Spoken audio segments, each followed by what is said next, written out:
Adapun latar belakang dari tujuan praktik coaching ini, yaitu tujuan umumnya CGP dapat melakukan praktik coaching dengan CGP lain untuk membantu mengembangkan area kompetensi coaching pada konteks pembelajaran atau keseharian CGP.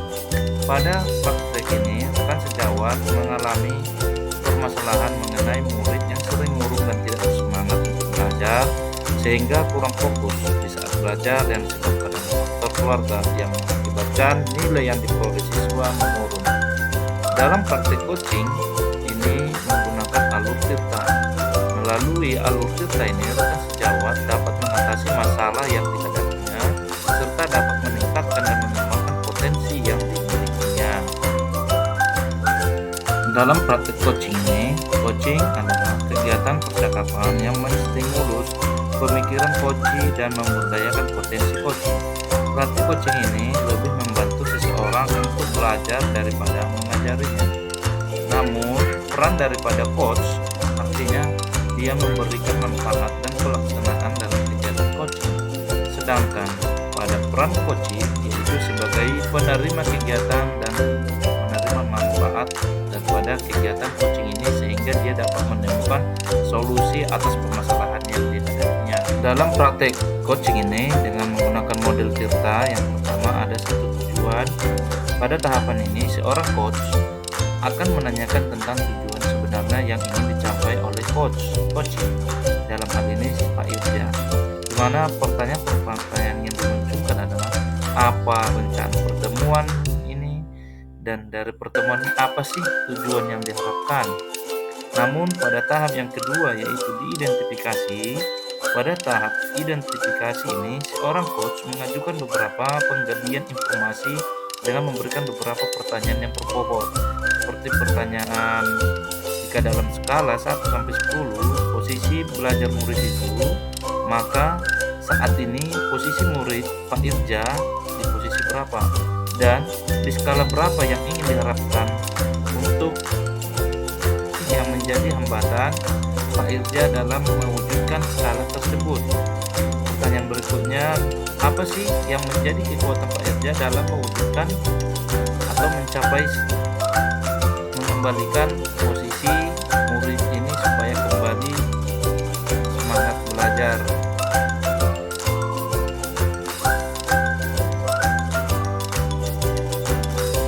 Tahap yang ketiga yaitu rencana aksi.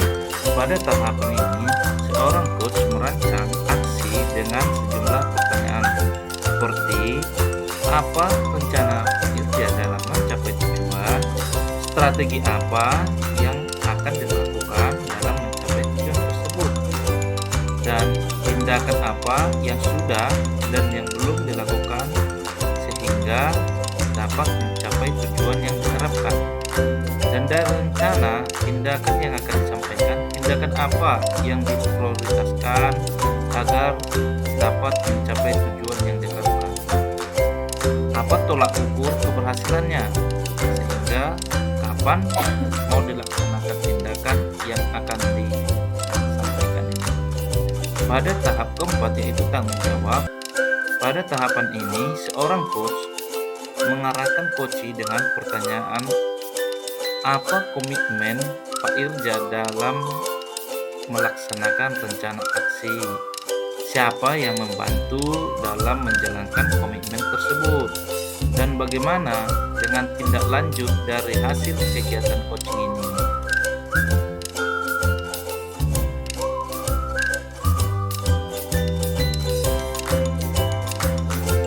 Ibu Erlina. Iya, saya dengar ini sesi praktik coaching nanti Ibu ya? Ada praktik coaching? Iya Pak, jadi tadi tuh Pak Irja ada WA, ada hubungi katanya mau ajak ngobrol cerita gitu tentang permasalahannya. Iya. Dan mau praktikiran gitu lah Pak. Oh, jadi nanti dalam praktik coaching nanti lah, kompetensi apa sih yang ingin Ibu gali lebih jauh lah, yang Ibu inginkan tercapaian kompetensinya? Dalam keterampilan coaching ini ya Pak, dalam coaching ini kan kita perlu ada keterampilan mendengarkan dengan aktif ya. Jadi ketika kita mendengarkan dengan aktif, kita akhirnya bisa menyimak itu apa yang disampaikan oleh coach itu. Dan dengan mendengarkan ini kita juga bisa fokus kepada coach tanpa ada asumsi, tanpa ada label seperti itu. Iya. Terus yang kedua, keterampilan kehadiran penuh itu tadi Pak. Jadi kalau kita benar-benar hadir, mendengarkan coach, tentunya kita bisa fokus pada apa yang disampaikan.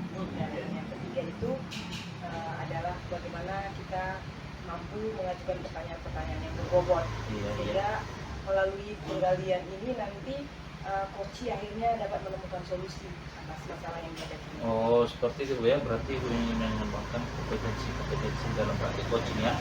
Jadi kalau misalkan yang lebih spesifiknya lah, kompetensi apa sih yang ingin lebih atau yang ingin saya observasi dari kompetensi tadi Bu? Yang lebih spesifiknya. Kalau saya mungkin itu ya Pak ya. Kemampuan untuk mengajukan pertanyaan-pertanyaan yang berbobot itu. Iya, iya. Sehingga dengan pertanyaan ini kan coach semakin terarah gitu. Akhirnya dia semakin tahu gitu kerumitan yang dihadapi itu, dan ketika itu semakin terurai kerumitan yang ada di pikirannya, nanti dia bisa menemukan sendiri gitu apa solusi atas permasalahannya. Jadi kan dia dari pertanyaan yang kita ajukan, dia bisa akhirnya mengidentifikasi sebenarnya apa yang menjadi masalahnya itu. Berarti secara spesifiknya Ibu ingin lebih menggalinya di bagian memberikan pertanyaan yang bobot ya, memancing dia seperti itu Bu ya. Iya, Pak. Jadi apa sih indikator ketercapaian dari tujuan pengembangan praktik coaching ini nanti? Dari yang tujuan yang ingin dicapai tadi, indikatornya ya pastinya kita mengajukan pertanyaan-pertanyaan gitu ya. Dari pertanyaan-pertanyaan ini nanti coach akhirnya menemukan solusi gitu Pak. Jadi itulah indikatornya ketercapaian dari kegiatan coaching ini, bahwa coaching ini dinyatakan berhasil ketika nanti coachingnya itu bisa menemukan sendiri solusinya gitu Pak. Untuk dia bisa lakukan atas permasalahan yang dia hadapi saat itu. Oke, berarti Ibu udah ya. Oke. Semoga berjalan Bu, nanti berjalan lancar praktik coachingnya ya. Nanti dengan Pak Irja, nanti saya bantu dengan mengobservasi. Iya Pak. Bisa Bu ya? Iya Pak. Oke. Tolong ya Pak ya. Oke Bu, terima kasih.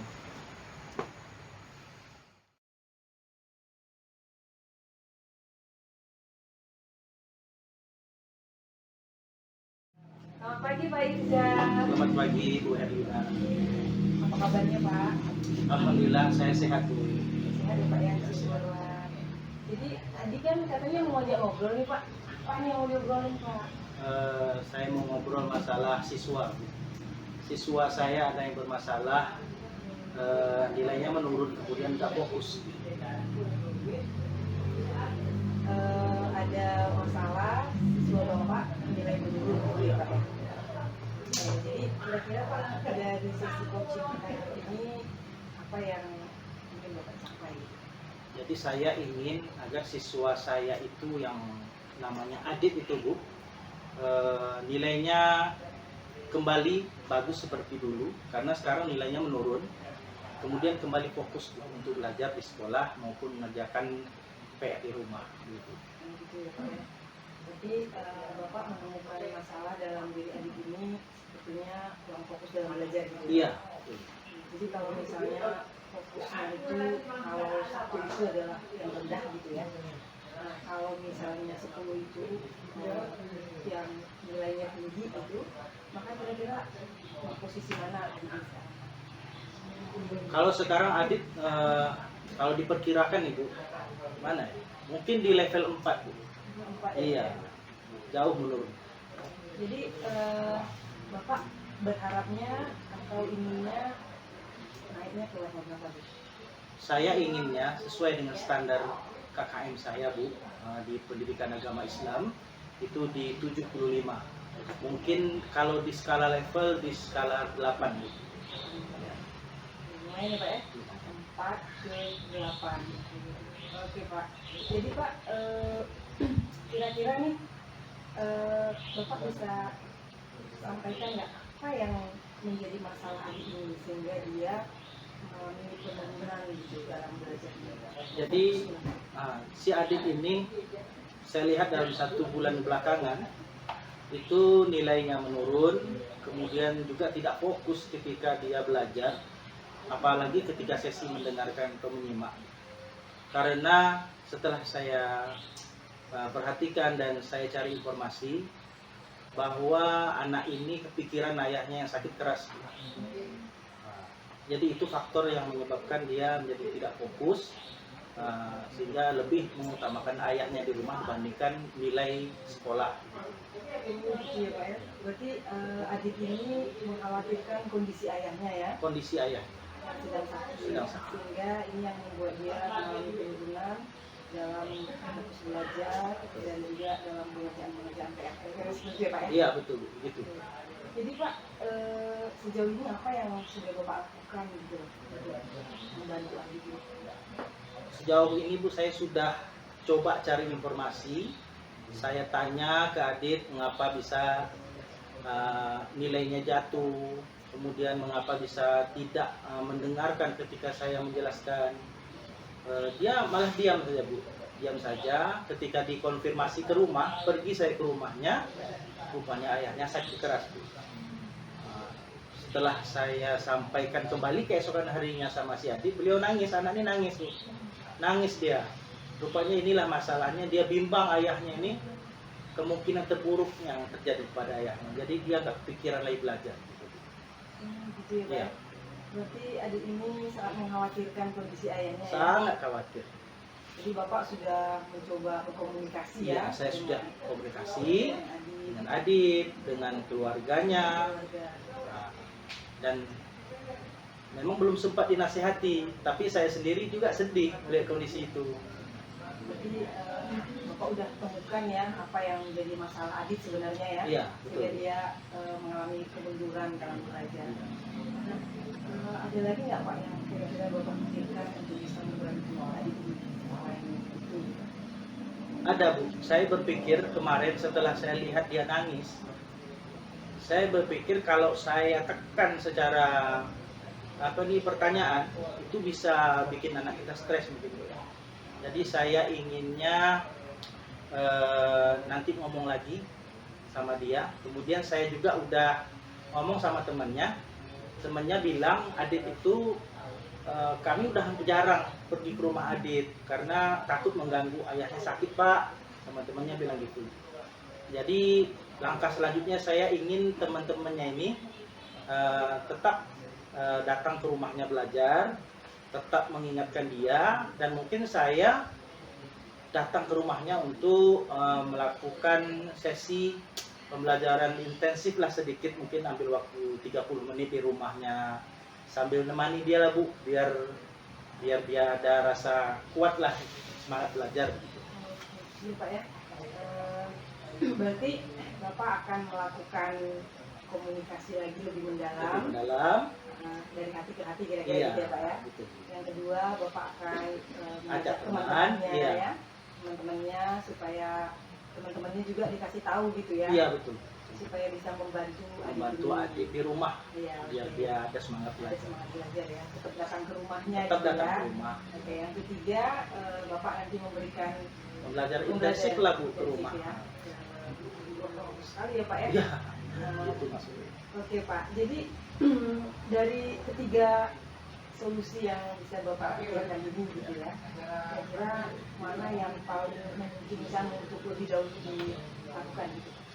Iya, sebelum kesini juga saya sudah mulai berpikir Bu, karena ada masukan dari teman-teman si Adit, mereka ingin menemani Adit kembali belajar di rumah, dan saya nanti mau sambil bergurau dengan Adit, dengan teman-temannya nanti gimana kalau temannya saya bawa ke rumah Adit sambil lihat orang tuanya dan juga sambil menyelesaikan pelajaran yang diberikan oleh guru, bukan hanya saya tetapi kalau dapat oleh rekan-rekan guru yang masuk di kelas itu juga nanti, di kelas 4 itu nanti, supaya nanti ada bikin semangat. Oh gitu ya Pak ya. Bagus itu Pak ya. Makasih Bu. Ya berarti ada rencana aksi ya. Iya. Nah jadi kira-kira kapan nih Pak waktunya akan dilakukan? Karena hari Sabtu itu kan anak-anak itu kebanyakan olahraga Bu. Iya ya.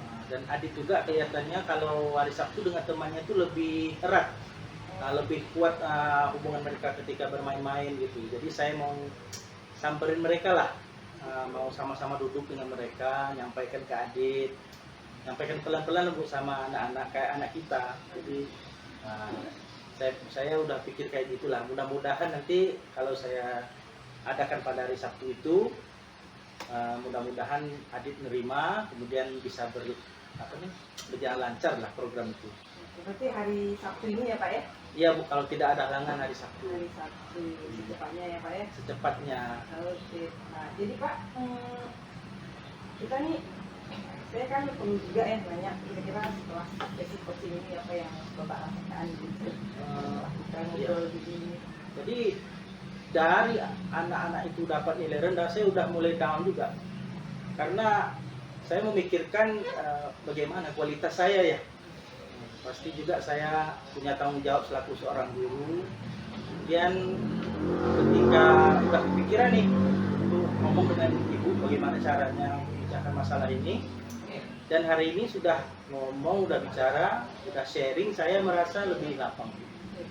Bahkan saya udah dapatkan solusi dari apa yang dari pertemuan kita hari ini. Rupanya hari Sabtu saya harus ketemu dengan Adit dan kawan-kawan. Sangat bermanfaat sekali pertemuan hari ini. Terima kasih. Oke Pak, berarti kita tunggu ya Pak ya progresnya. Saya penasaran juga nih kira-kira cerita selanjutnya gimana di hari setelah hari Sabtu ini. Ya Pak ya, kita Ya, Bu, jadwalkan lagi coachingnya ya Pak minggu depan. Siap, oke. Oke, terima kasih ya Pak Irza ya. Sama-sama Bu Helena.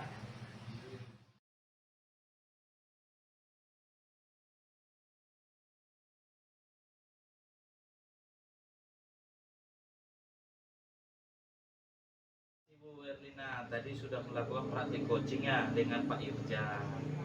Jadi kira-kira indikator ketercapaian tadi sudah tercapai atau belum tadi?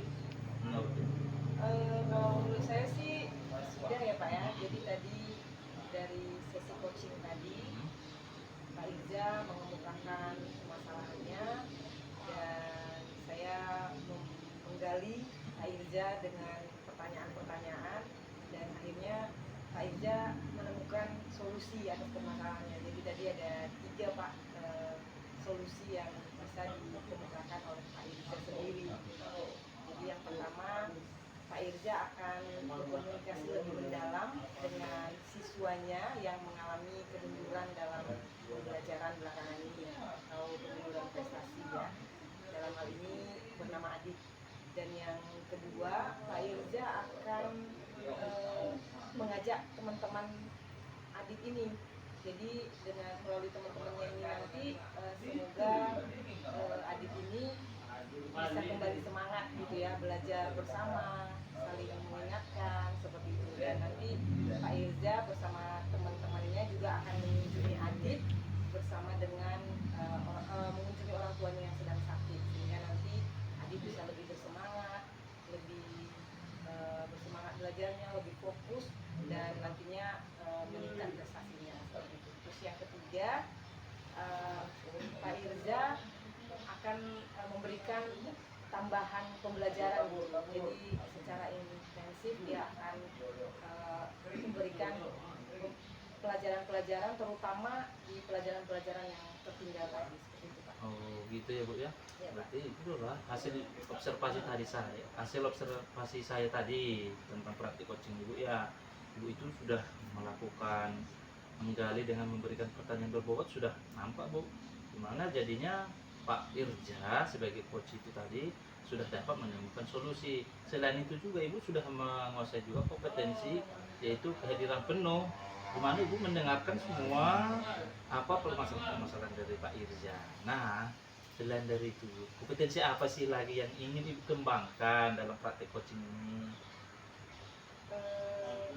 Mungkin dari keterampilan yang keterampilan coaching itu saya rasa ketiganya tetap harus saya kembangkan ya Pak ya. Jadi keterampilan untuk mendengarkan dengan aktif gitu ya, jadi bisa menyimak, terus juga keterampilan untuk kehadiran penuh gitu ya, sehingga benar-benar bisa memperhatikan fokus pada coaching. Dan yang ketiga itu bagaimana mengajukan pertanyaan yang berbobot itu. Saya kira ketiganya tetap harus dikembangkan, harus saya latih gitu loh Pak. Jadi harus saya latih, mungkin harus lebih sering-sering dipraktekkan coaching ini supaya semakin terasa lagi. Oke Bu, terima kasih lah sudah bisa apa yang akan dilaksanakan ke depannya lagi Bu ya. Oke, terima kasih lah Bu. Saya rasa untuk pelaksanaan apa kita ini hari ini sudah tercapai, sudah terpenuhi Bu ya, semua rencana kita itu tadi dari pra supervisi tadi dan pasca supervisi ya. Oke, terima Terima kasih kasih Bu. ya Pak Maladu ya. Oke, terima kasih Bu.